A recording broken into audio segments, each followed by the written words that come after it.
Good evening बच्चों। Welcome to GoPrep JEE channel. My name is Sanjeev Gaur.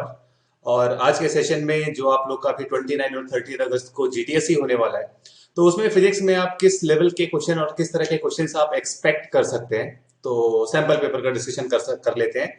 And for all the three classes, यानी कि जो 10th से 11th में moving students हैं, यानी करेंटली 11th स्टडीइंग स्टूडेंट्स, और फिर जो 12th स्टडीइंग स्टूडेंट्स हैं उनके लिए भी, और जो 12th पास स्टूडेंट्स हैं उनके लिए भी। तीनों के लिए सैंपल चार चार पांच पांच क्वेश्चंस हैं, देख लेते हैं।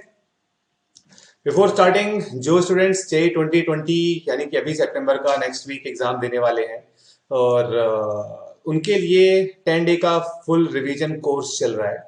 और हर दिन तीनों सब्जेक्ट की क्लासेस होती है। So it has started from 19 August, and physics की जो क्लासेस का टाइम है दैट इज 11 AM। मैथ्स की क्लास स्टार्ट होती है 12:30 पर, और केमिस्ट्री क्लास स्टार्ट होती है 2 PM पे।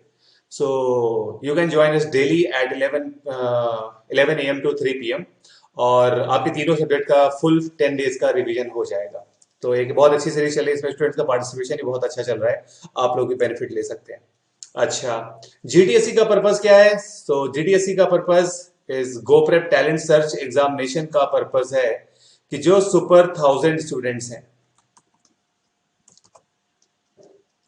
इन सुपर 1000 स्टूडेंट्स को, बेसिकली जो स्टूडेंट्स ऐसे जो कि इंटेलिजेंट हैं और समहाउ फाइनेंशियली चैलेंज है, या समहाउ फाइनेंस नाम की कोई चीज है, मतलब जो उनकी पढ़ाई के बीच में आ सकती है, तो वो चीज एटलीस्ट उनकी पढ़ाई के बीच में ना आ पाए, इसके लिए हम लोगों ने ये स्कॉलरशिप एग्जाम कंडक्ट करवाने वाले हैं। और इसकी जो डेट है दैट इज 29 और 30 अगस्त, जो कि आने वाली है। और कंट्री के टॉप 1000 स्टूडेंट्स को हम लोग कंसीडर करने वाले हैं, एंड उनको स्कॉलरशिप देंगे। और जो स्कॉलरशिप की जो टोटल वर्थ है दैट इज 2 crores। एंड जो प्राइजेस है, top prizes can go up to this 10 lakhs। तो इसका registration totally free of cost है, जल्दी से रजिस्टर कर डालो। और आपके पास एक फ्री का चांस है पूरी आपकी 11th और 12th की, या जेई की, या नीट की प्रिपरेशन को फुली फाइनेंस करने की। It's a golden opportunity. ये हम लोगों के, ये बातें तो हो गई जैसे यूट्यूब पर। अब हमारे जो गोप्रेप का प्लेटफॉर्म है, लर्निंग ऐप है, उसमें और बाकी लर्निंग ऐप में क्या डिफरेंस है? तो सबसे पहली बात, हमारे लर्निंग ऐप पर डेली क्लास होती है। सिलेबस हम 100% कवर करवाते हैं। डाउट क्लियरेंस यस 24/7 है, बाकी जगह पर नहीं होता। और एनसीईआरटी और रेफरेंस बुक का सॉल्यूशन भी यहाँ पर प्रेजेंट है, जो बाकी जगह पर नहीं होता। इनफैक्ट जैसे फिजिक्स में स्टैंडर्ड बुक एक एससी वर्मा मानी जाती है, तो एससी वर्मा में ऑब्जेक्टिव्स का सॉल्यूशन, ऑब्जेक्टिव 1, ऑब्जेक्टिव 2 का सॉल्यूशन, और एक्सरसाइज का सॉल्यूशन, ये आपको हर जगह मिल जाएगा। उसमें एक डिस्कशन, जो क्वेश्चन फॉर डिस्कशन होते हैं, जिनका आंसर एससीबी में नहीं दे रखा है, उनका आंसर आपको कहीं नहीं मिलेगा, सॉल्यूशन कहीं नहीं मिलेगा, लेकिन यहां पर मिलेगा। तो जो भी आपकी रेफरेंस बुक है और एनसीईआरटी है, उसका आप लोग को यहाँ पर कंप्लीट सॉल्यूशन भी मिल जाता है। ये सारे बेनिफिट्स के लिए आप ये हमारा जो फ्री ऐप है, इसको आप लोग डाउनलोड कर सकते हैं। It's totally free of cost, और इस पर रोज फ्री क्लासेस चलती रहती हैं, तो उनका आप बेनिफिट ले सकते हैं without paying anything. All right, तो स्टार्ट करते हैं जेडीसी सैंपल में। और this is for students who are moving to class 11th।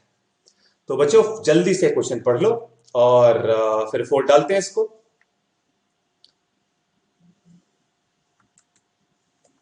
Okay, question आप लोगों ने पढ़ लिया होगा। मैं क्वेश्चन का हिंट देता जाता हूं और आगे बढ़ता जाता हूं। तो एक बॉडी का मास दे रखा है, इस हाइट से उसको गिराया गया है, और जब वो जमीन पर पहुंचने वाली है तो उसकी काइनेटिक एनर्जी कितनी होगी? तो अगर उसको किसी पर्टिकुलर हाइट से गिराया है, तो जमीन पे पहुंचने के जस्ट पहले तक उसकी सारी सारी जो पोटेंशियल एनर्जी है वो काइनेटिक एनर्जी में कन्वर्ट हो गई होगी। तो जो भी रिक्वायर्ड काइनेटिक एनर्जी है दैट इज सिंपली mgh, बस, कंजर्वेशन ऑफ एनर्जी। तो कैलकुलेशन करने के बाद ये आंसर आ जाएगा। Second, starting from rest, question पढ़ लो आप लोग एक बार। तो starting from rest at top of an inclined plane, a body reaches bottom of inclined plane in 4 seconds। Top से बॉटम आने में 4 सेकंड का टाइम लग रहा है। So in what time does the body cover 1/4 the distance starting from rest at the top? अब जैसे बच्चों, सपोज ऐसे इंक्लाइन, अगर इंक्लाइन नहीं होता तो बॉडी ग्रेविटी के अंडर उसका फ्री फॉल हो जाता। लेकिन अब ये इंक्लाइन का अगर एंगल थीटा जो भी है कांस्टेंट है, तो इस ग्रेविटी का जो इस तरफ इफेक्ट आ रहा होगा नीचे की तरफ, वो भी कांस्टेंट सा ही आ रहा होगा। तो इसकी वजह से इंक्लाइन के अलोंग जो एक्सेलरेशन आ रहा होगा वो कांस्टेंट एक्सेलरेशन आ रहा होगा। और अगर एक्सेलरेशन कांस्टेंट है, बिकॉज जी कांस्टेंट है, दिस थीटा इज कांस्टेंट, तो जी का जो भी इफेक्ट डाउन द इंक्लाइन आ रहा होगा वो भी कांस्टेंट आ रहा होगा, तो एक्सेलरेशन कांस्टेंट आ रहा है। और अगर एक्सेलरेशन कांस्टेंट है तो हम लोग इक्वेशन ऑफ मोशन लगा सकते हैं। सो डिस्प्लेसमेंट और टाइम को रिलेट करना है, तो सेकेंड इक्वेशन ऑफ मोशन यानी कि s equals to u t plus half a t square. So body is starting from rest, तो बॉडी रेस्ट से स्टार्ट कर रही है, तो इनिशियल वेलोसिटी हो गई 0। अब जो कंप्लीट डिस्प्लेसमेंट है उसको कवर करने में जो टाइम लग रहा है दैट इज 4 सेकेंड्स।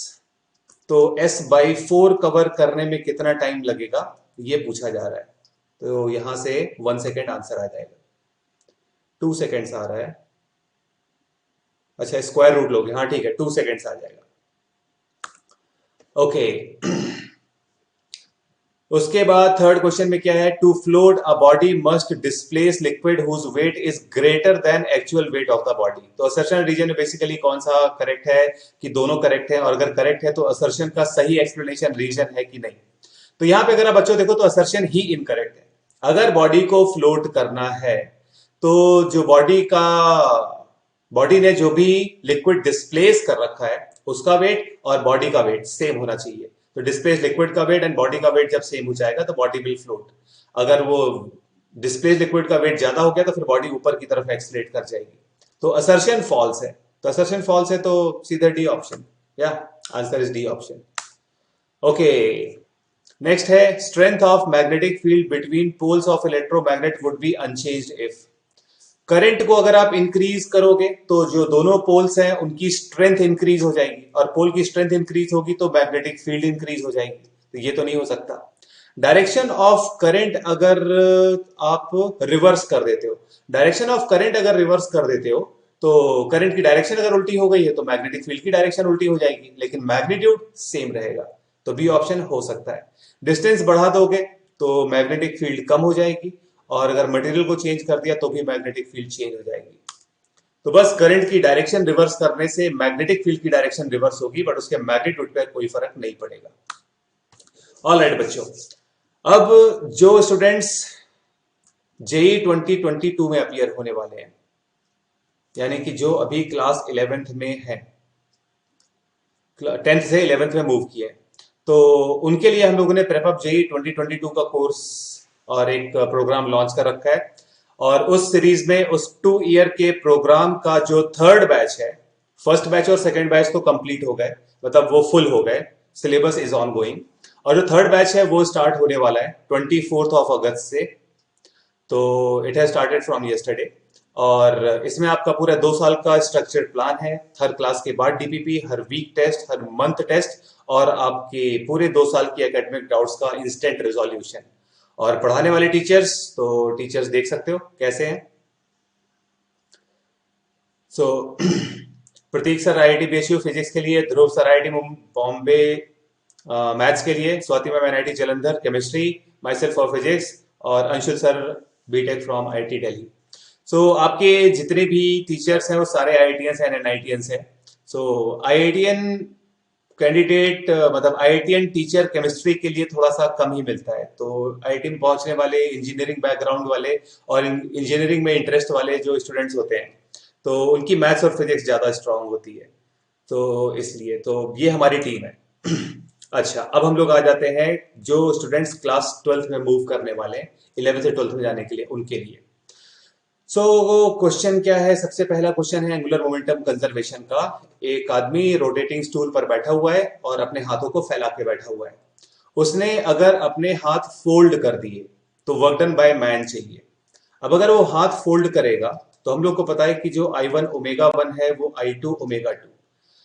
हाथ फोल्ड करने पर मोमेंट ऑफ इनर्शिया डिक्रीज होगा, मोमेंट ऑफ इनर्शिया डिक्रीज होगा तो एंगुलर मोमेंट, ये जो एंगुलर वेलोसिटी है इट विल इंक्रीज। अगर आप रोटेशनल काइनेटिक एनर्जी की बात करो तो उसको ऐसे लिख सकते हैं, एल यहां पर एंगुलर मोमेंटम है, तो उसके हाथ फोल्ड करने में या स्ट्रेच करने में जो एंगुलर मोमेंटम है वो कांस्टेंट रहेगा, लेकिन अगर वो हाथ फोल्ड कर रहा है तो मोमेंट ऑफ इनर्शिया डिक्रीज हो जाएगा। मोमेंट ऑफ इनर्शिया डिक्रीज होगा, इसका मतलब काइनेटिक एनर्जी इंक्रीज होगी, और काइनेटिक एनर्जी अगर इंक्रीज होगी तो उसने जो वर्क किया होगा वो पॉजिटिव होगा, by work energy theorem. Next question. So okay, जो फंडामेंटल क्वांटिटीज हम लोग mass, length, time, current, temperature etcetera लेते हैं, तो उनकी जगह पर time, velocity and angular momentum are taken as और chosen as fundamental quantities. So हम लोग को डायमेंशन ऑफ मास चाहिए। तो डायमेंशन ऑफ मास चाहिए, तो मास बेसिकली टाइम की किसी पावर ए पर, और वेलोसिटी की किसी पावर बी पर, और एंगुलर मोमेंटम की किसी पावर सी पर। तो टाइम की एसआई यूनिट पुट करोगे तो टी की power A, not SI unit, dimension. Velocity की डायमेंशन पुट करोगे तो एल टी माइनस वन की पावर बी, और एंगुलर मोमेंटम की डायमेंशन पुट करोगे तो M L two T minus one, ऐसा कुछ आएगा। बस फिर पावर्स को इक्वेट कर देना, तीन इक्वेशंस आएंगी, तीन वेरिएबल्स हैं एबीसी, सॉल्व हो जाएंगे। तो ए ऑप्शन आंसर आ रहा है, चेक कर लेना। अच्छा, अब थर्ड क्वेश्चन है एसएचएम का। एक पर्टिकुलर जो पार्टिकल है जो कि एसएचएम परफॉर्म कर रहा है, it is at equilibrium at T equals to 1 second, और टी इक्वल्स टू 2 सेकेंड पर स्पीड दे रखी है और टाइम पीरियड दे रखा है, तो एम्पलीट्यूड निकालना है। ओके, सो यहां पर ओके, अगर t इक्वल्स टू 1 पर इक्विलिब्रियम पे है, यानी कि t इक्वल्स टू 1 पर वो मीन पोजीशन पर है, तो t इक्वल्स टू 1 पर अगर वो मीन पोजीशन पर है तो मीन पोजीशन पे उसका जो डिस्प्लेसमेंट होना चाहिए वो 0 होना चाहिए। तो इसको हम लोग लिख सकते हैं x equals to a sine omega T plus 5, और x इज 0, एम्पलीट्यूड निकालना है। Omega can be written as 2 pi by capital T यहां पे टाइम पीरियड है, प्लस 5। तो ये चीज 0 होनी चाहिए, बिकॉज लेफ्ट हैंड साइड में 0 आ रहा है, तो यहां से आपके पास 5 की वैल्यू आ जाएगी, और एक बार आपके पास 5 की वैल्यू आ जाएगी तो इसको डिफरेंशिएट कर दो, तो वेलोसिटी अपने पास आ जाएगी dx बाई dt। यहां पर आ जाएगा a omega and cos omega T plus 5। तो इस इक्वेशन से 5 की वैल्यू पुट कर दोगे, और t इक्वल्स टू 2 सेकेंड्स पर वेलोसिटी दे रखी है, तो t की वैल्यू पुट कर दोगे, वेलोसिटी की वैल्यू पुट कर दोगे, ओमेगा नोन है, एम्पलीट्यूड निकल जाएगा। तो कैलकुलेशंस आप लोग कर लेना। तो यहां से अपने पास ए ऑप्शन आंसर आ रहा है, तो इसको आप लोग मैच करा लेना। अच्छा, ग्रेविटेशन का क्वेश्चन। सो सिंपल सा क्वेश्चन है, स्टैंडर्ड क्वेश्चन है, आप लोगों ने किया भी होगा ये। So there are two planets, दोनों की डेंसिटी सेम है, सेम मटेरियल डेंसिटी, लेकिन जो ए की रेडियस है वो बी की डबल है। तो रेशियो ऑफ स्केप वेलोसिटी चाहिए। तो स्केप वेलोसिटी जो होती है दैट इज √2 g r, और अगर डेंसिटी सेम है तो ग्रेविटी जो आती है वो डायरेक्टली प्रोपोर्शनल टू r आ जाती है। तो इसको अगर आप यहां पे पुट करो तो जो स्केप वेलोसिटी है, अब देखो g directly proportional to r है, तो यहां पे ये r इंटू आर, तो बेसिकली जो स्केप वेलोसिटी है that will become proportional to r। तो जिसकी रेडियस डबल है वहां पर स्केप वेलोसिटी भी ज्यादा होगी, तो va बाई वी बी करना है, सीधे 2 आ जाएगा। ए ऑप्शन आंसर है। ओके, थर्मल कंडक्शन का क्वेश्चन, हीट ट्रांसफर का question. So there are 3 identical rods, तो आइडेंटिकल रॉड्स हैं A B C D and P Q. They are joint as shown, P and Q are mid points of A and B, और A B C D, तो ए का temperature 0 है, B का 100 है, सी का 30 है, और डी का 60 डिग्री सेल्सियस रिस्पेक्टिवली। ओके, तो डायरेक्शन ऑफ हीट फ्लो चाहिए, सिर्फ हीट फ्लो की डायरेक्शन चाहिए।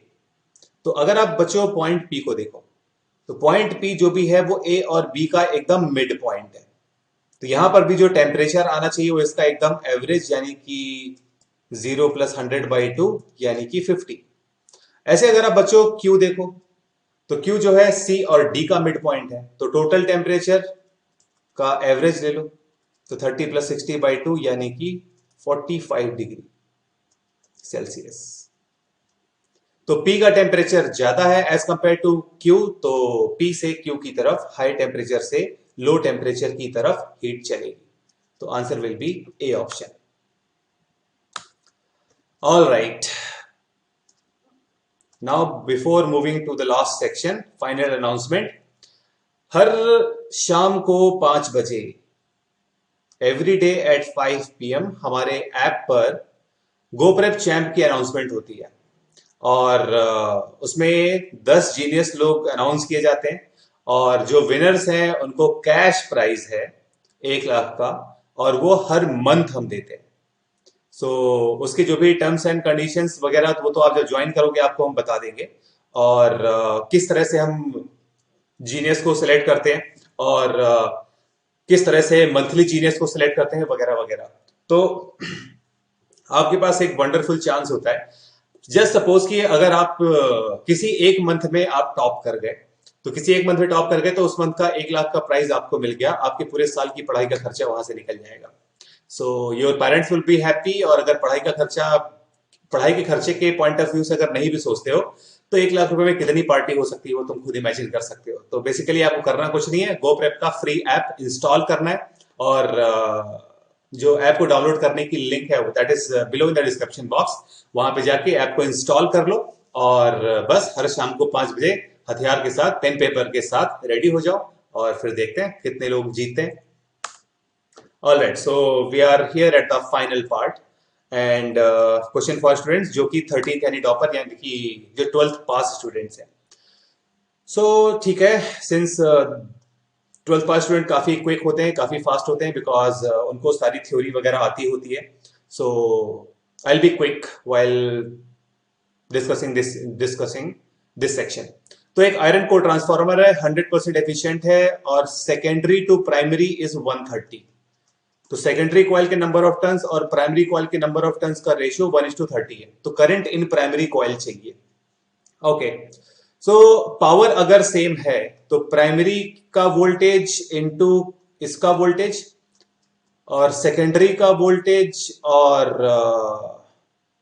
सेकेंडरी की करंट। सेकेंडरी का वोल्टेज नहीं पता है, रेजिस्टेंस पता है। तो जो V इंटू आई है, इसको हम लोग ऐसे लिख सकते हैं, I²R। अब देखो, P का यानी कि प्राइमरी का जो वोल्टेज है दैट इज 225। ऑल राइट, फिर उसके बाद IP हम लोग को नहीं पता, यही निकालना है। सेकेंडरी कॉइल की करंट भी हम लोग को नहीं पता, तो उसको हम लोग VS/R लिख सकते हैं। और फिर यहां पर लोड रेजिस्टेंस 25, तो अपने पास आ जाएगा 9IP। और जो Vs है, तो हम लोग को पता है कि जो नंबर ऑफ टर्न्स होते हैं उसका रेशियो और वोल्टेज का रेशियो सेम होता है। तो जो Vs आ जाएगा वो Vp/30। तो यहां पर Vp/30 और इंटू R का स्क्वायर यानी कि 25, ऐसे। अच्छा, अब वैल्यू पुट करनी है, तो Vp की वैल्यू कितनी है, 225, और यहां पर 30 है, और यहां पर 25 है, और इसका स्क्वायर है। इधर पे 9 आ जाएगा, इधर पे 3 आ जाएगा, इधर पे 10 आ जाएगा। तो 3/10 का स्क्वायर आ रहा है, यानी कि 9/100 आ रहा है। तो 9 से 9 कैंसिल हो जाएगा, जो IP आ जाएगा 1/100 एम्पियर, यानी कि 0.01 ampere. A option, answer is A option. तो जो प्राइमरी की पावर है, सेकेंडरी की पावर है, दोनों को इक्वेट कर दिया, बस उसके बाद फॉर्मूले लगा दिए। Okay, so determine approximately how much power is dissipated through 12 ohm resistance. 12 ohm resistance हम लोग को दिख रहा है, ये रहा।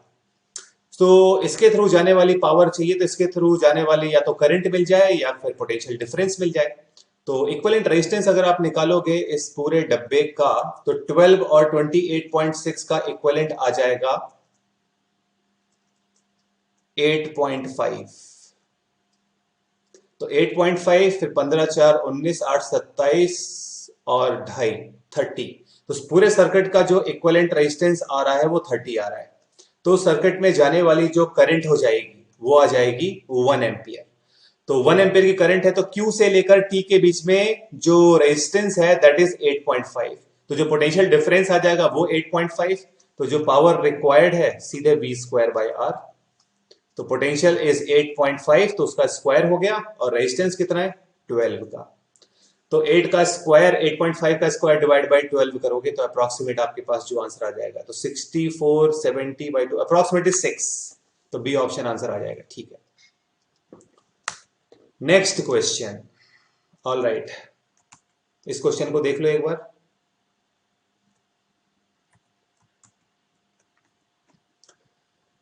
मतलब क्वेश्चन पढ़ दो जल्दी से।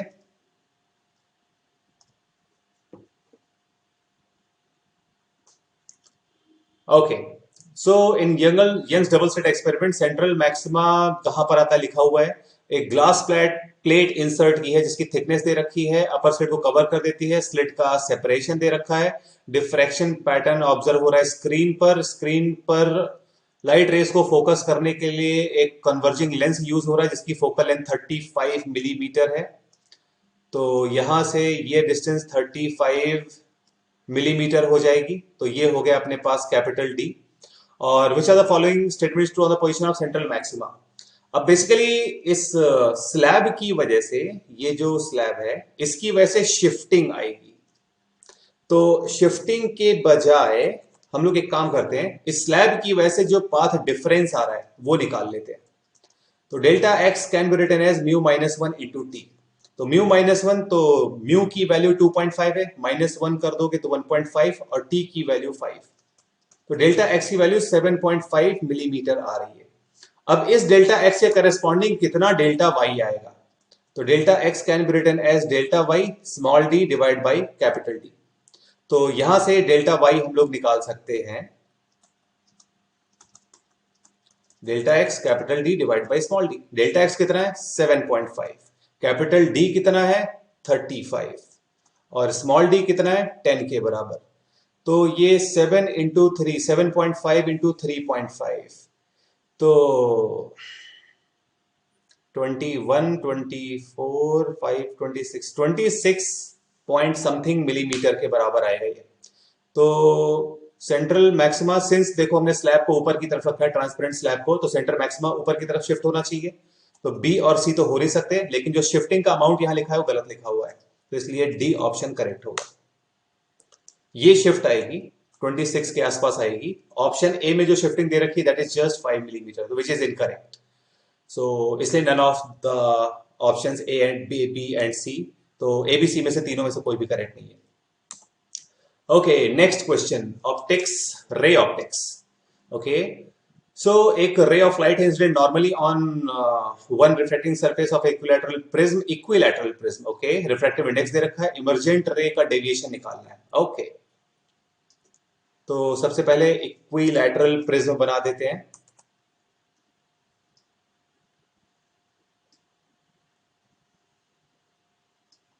ओके, सो इक्विलैटरल प्रिज्म में जाने वाली लाइट रे, तो लाइट रे जो भी है वो आ रही है सरफेस के नॉर्मल। तो यहां पर तो वो बिना रिफ्रैक्ट हुए आर पार चली जाएगी। अच्छा, अब ये एंगल है 60, तो ये एंगल भी आएगा 60। और ये जो ब्लू, लाइट ब्लू वाली है that is our incident ray on the second surface. अब सेकंड सरफेस पे देखो रिफ्रैक्टिव इंडेक्स हमें पता है, तो क्रिटिकल एंगल निकाल लेते हैं। तो जो साइन थीटा सी होगा वो 1 बाई म्यू यानी कि 1 डिवाइड बाई 1.5 यानी कि 2/3। तो साइन थीटा की वैल्यू जो आ रही है वो अप्रोक्सीमेटली 0.67 आ रही है। अच्छा, साइन 60 की वैल्यू √3/2, ये अप्रोक्सीमेटली 0.85 समथिंग होता है। तो इसका मतलब जो साइन 60 है वो साइन थीटा सी से ज्यादा है। इसका मतलब कि जो 60 डिग्री है वो थीटा सी से ज्यादा है। अगर angle of incidence critical angle से ज्यादा हो गया तो क्या हो जाएगा, टोटल इंटरनल रिफ्लेक्शन, यानी कि डी ऑप्शन। बस ये करना था। Okay, so we are here at the last question. Question को पढ़ लो, फोर्थ डालते हैं इसको भी जल्दी से। As you can see, question को एक बार पढ़ लिया, दिमाग में सॉल्व करोगे, एक या दो लाइन में हार्डली आप लोग का आंसर आ जाएगा for most of the questions. अब एक दो क्वेश्चंस तो लेंदी हो सकते हैं, तो they are there just to make sure कि जो भी बच्चा पूरा 100% स्कोर कर रहा है उसका स्कोर आसानी से 100% ना आए, थोड़ा सा एफर्ट डालने के बाद आए, या फिर जो कैंडिडेट है वो एकदम एक्सेप्शनल प्रोडिगस कैंडिडेट है तो फिर तो कैसा भी क्वेश्चन पेपर डाल दो। उसका 100% स्कोर आना ही है। सो प्रोडिजी लोगों को हटाने के बाद जो अपने जैसे लीजेंडरी नॉर्मल लोग होते हैं उनके लिए, सो एडियाबेटिक कंटेनर है, वॉल्यूम वी नॉट है, तो दोनों पार्ट का volume V not by two और ideal gas pressure P1 T1 left में, P2 T2 राइट में, और पिस्टन को राइट की तरफ डिस्प्लेस किया है जहां पर इक्विलिब्रियम में है, तो फाइनल प्रेशर चाहिए। एडियाबैटिक एक्सपेंशन लगा दो, यानी कि P1 V1 की power gamma equals to P2 V2 की पावर गामा। तो लेफ्ट पार्ट में पहले प्रेशर था P1 एंड वॉल्यूम था V2, बाद में प्रेशर हो गया कुछ P2 और वॉल्यूम हो जाएगा V0/2, और let's say cross sectional area A है, बिकॉज एक्स डिस्प्लेसमेंट है, क्रॉस सेक्शनल एरिया ए दे रखा है, तो जो एक्स्ट्रा वॉल्यूम आ गया वो ए एक्स का आ गया। बस इससे डिवाइड कर दोगे, सी ऑप्शन आंसर आ जाएगा। या आंसर इज सी ऑप्शन। ये तो सिंपल सा क्वेश्चन था। ऑल राइट बच्चों, so that was all, these were the sample questions, और इस तरह के क्वेश्चंस का लेवल आप एक्सपेक्ट कर सकते हो जीटीएससी में। एंड जिन बच्चों ने थॉरली प्रिपेयर कर रखा है एंड जिन्होंने पूरा सिलेबस पढ़ रखा है एनसीईआरटी से और उसको स्कूल लेवल पे रिवाइज भी कर रखा है, तो उनको दिक्कत नहीं आएगी। And I am quite confident about those students जो अभी 11th स्टडिंग है, यानी कि जो अभी 10th से 11th में गए हैं, उन लोगों को जीटीएससी का पेपर 100% ईजी लगेगा, बहुत ईजी लगेगा। बिकॉज मुझे पता है कि 10th के बच्चों का जो सिलेबस कंप्लीशन होता है, वो सिलेबस उनका कंप्लीट तो जुलाई अगस्त में ही हो जाता है। उसके बाद ले रिवीजन रिवीजन कर करके पेजेस घिस डालते हैं बुक्स के, तो पूरा सिलेबस पता नहीं कुछ 10 15 बार वो रिवाइज कर चुके होते हैं, रट चुके होते हैं, बोर हो चुके होते हैं। तो ऐसे बच्चों को मतलब जीटीएससी क्या कोई सा भी एग्जाम हो, दिक्कत नहीं आएगी। और जो 11 से, हाँ, थोड़ा सा नालायक फैक्टर स्टार्ट होता है, इंक्रीज होना स्टार्ट होता है। तो जो 11 से 12th में गए, यस, उनको अपना सिलेबस जल्दी से कवर करना है और जो भी वीक पॉइंट्स उनको कवर करना है। और जो 12th पास स्टूडेंट्स हैं, ड्रॉपर्स हैं, they have nothing to lose and बस उनको अपना पूरा साल देना है और उनके पास पूरी प्रिपरेशन है, बस उस प्रिपरेशन को सही डायरेक्शन में पॉलिश करना है। So with these words, I am winding up. I hope this session was helpful to you guys. And सारे क्वेश्चंस को एक बार आप लोग रिवाइज कर लेना, वीडियो को रिवाइंड कर करके देख सकते हो। सेशन अगर अच्छा लगा हो तो जरूर लाइक कर देना, अपने फ्रेंड्स को भी जीटीएससी के बारे में जरूर बता देना। तो इस वीडियो को शेयर जरूर कर देना, बिकॉज आपको नहीं पता कि आपकी वजह से किसकी स्कॉलरशिप लग जाए। मान लो कि आपको 80% स्कॉलरशिप मिल गई और आपने अपने फ्रेंड को बताया जीटीएससी के बारे में और आपके फ्रेंड को 60% की स्कॉलरशिप मिल गई, तो जहां पे 2 साल की फीस भारी भरकम फीस होती है, वहां पे आपको 60% 80% डिस्काउंट अगर मिल रहा है और आपकी वजह से उसके अगर काफी सारे पैसे बच रहे हैं, तो ही विल बी थैंकफुल, ही और she will be thankful. So thank you भी मिलेगा, दुआएं भी मिलेगी और आपको भी अच्छा लगेगा। तो ये जो वीडियो है इसको आप डेफिनेटली बच्चों तक शेयर करो, सब तक शेयर करो, जितने भी आपके सोशल मीडिया के प्लेटफॉर्म्स हैं, व्हाट्सएप, इंस्टाग्राम, टेलीग्राम, और क्या होता है, फेसबुक, एंड जो भी बाकी सारी चीजें हैं, तो हर जगह इस वीडियो की लिंक पोस्ट कर दो। और जीटीएससी 29th और 30th ऑफ अगस्त को है और इसी सैटरडे संडे, तो उसमें भीड़ को लेके आना है। जितने ज्यादा बच्चे आएंगे उतने ज्यादा बेसिकली कंपटीशन अच्छा होगा, उतनी ज्यादा आपको फाइनल एग्जाम की फील आएगी। तो ठीक है बच्चों, that was all. Thank you once again coming to GoPrep Jai channel. My name is Sanjeev Kaur. Good night.